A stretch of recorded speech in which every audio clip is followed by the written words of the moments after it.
Ahojte priatelia jazdeckého športu, športových koní a naši priatelia. Nedá sa nič robiť, ale keďže nemáme halu, musíme trénovať aj keď prší a dnes nás naozaj zachytil dážď, ako to už pod Tatrami býva, no ale my to odtrénujeme. Dneska budeme skákať skoky 110, maximálne 115 cm, aby to bolo bezpečné. Achilla sa nám podarilo presvedčiť, že bude skákať, no a teraz musíme presvedčiť Sašku, že sa nám podarilo presvedčiť Achilla. A Saška, aby jazdila správne, musí mať istotu, že Achill sa odrazí a že bude skákať. Vtedy Saška pôjde s pohybom, bude sa predkláňať a bude uvoľňovať Achillovi nadskokom oťaže. Není sa čo čudovať, lebo po 2 rokoch, kedy Achill s ňou cvičil a nikdy nebolo isté, či skočí skok alebo nie, tak Saška mu prestala veriť. No a musíme teraz Sašku naučiť, aby mu verila. MK tá s týmto problém nemá, u MK trénujeme niečo iné, trénujeme zrýchlenie proti skoku v posledných 3 cvalových skokoch, čiže chceme, aby MK išla proti skoku v oblúkoch, aby išla pomaly a pred skokom na 3 cvalové skoky zrýchlila, tak aby kôň skákal z tempa. Už sa jej to darilo na posledných pretekoch. V Bardejove, keď sme boli, tak tam už to vlastne začala robiť, tam už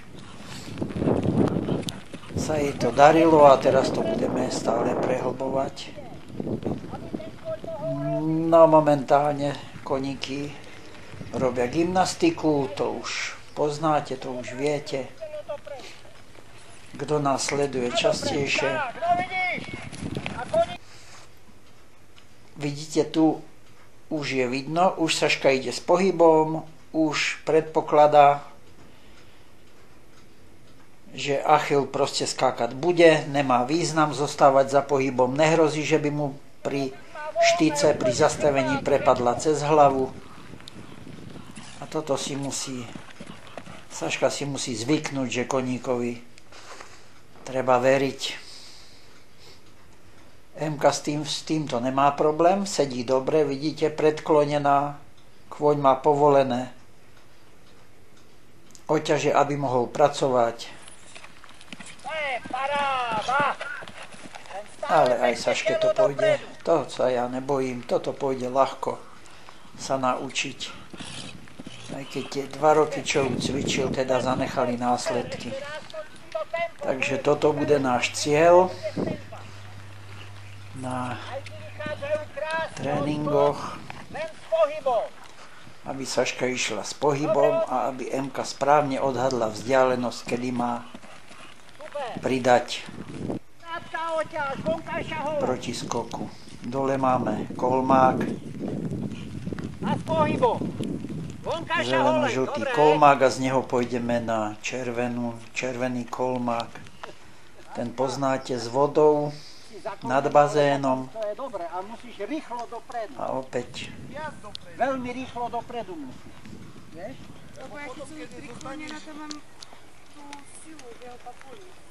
Sa sústredíme na to, že MK bude pridávať proti skokom na posledné 3 cvalové skoky. A Saška pôjde s pohybom a bude sa predkláňať. Dopredu musíš, Saška, dopredu. Je to robota, stále to treba prizvukovať Saške, stále prizvukovať. Vidíte, teraz jej skočil spod zadku, ale už nezostala úplne za pohybom, ale na tomto kolmáku už to bude dobre, áno. Tam už to bolo dobre. A ten koník má voľný chrbát, pekne si môže zacvičiť nad skokou.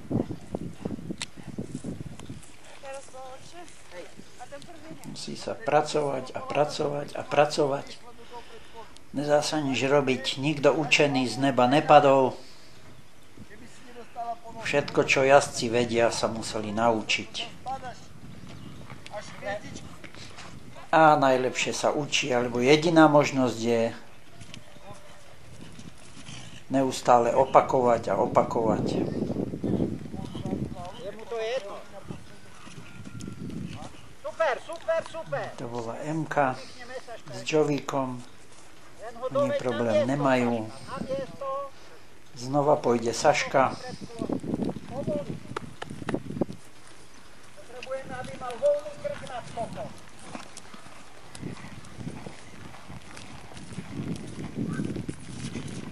Vidíte, výborne. Teraz ho aj doviedla na správne miesto, pod kolmáčik. Hop, a pozrite si, ako ide dopredu, telo ide dopredu, povolená oťaž. Koník si môže zacvičiť krkom, má uvoľnený chrbát. To je predpoklad na to, aby ten kôň potom bol ochotný skákať, lebo jazdec mu nevadí a potom kôň skáče rád. Aj toto pekne, zoberme, že to je 110 cm, možno 115. A Achil si to už skáče tak akože zo srandy.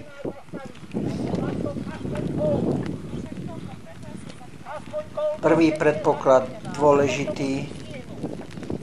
Videli ste to zrýchlenie. Teraz sa podarilo Emke presne zrýchliť na 3 cvalové skoky.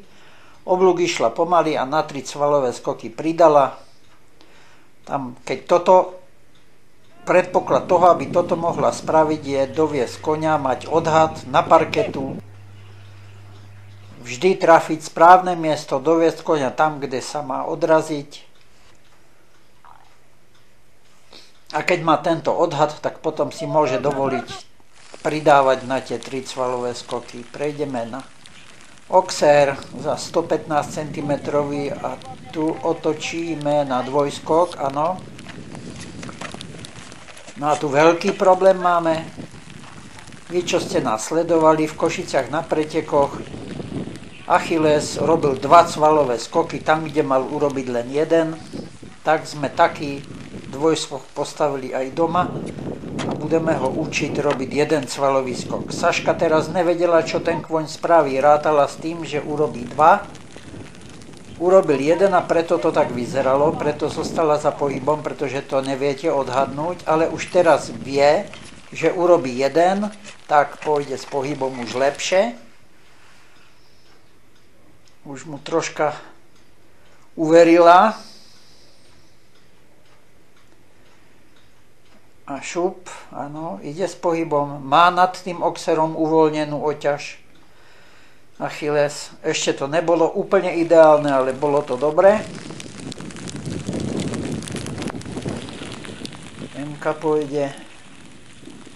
Oxer otočí.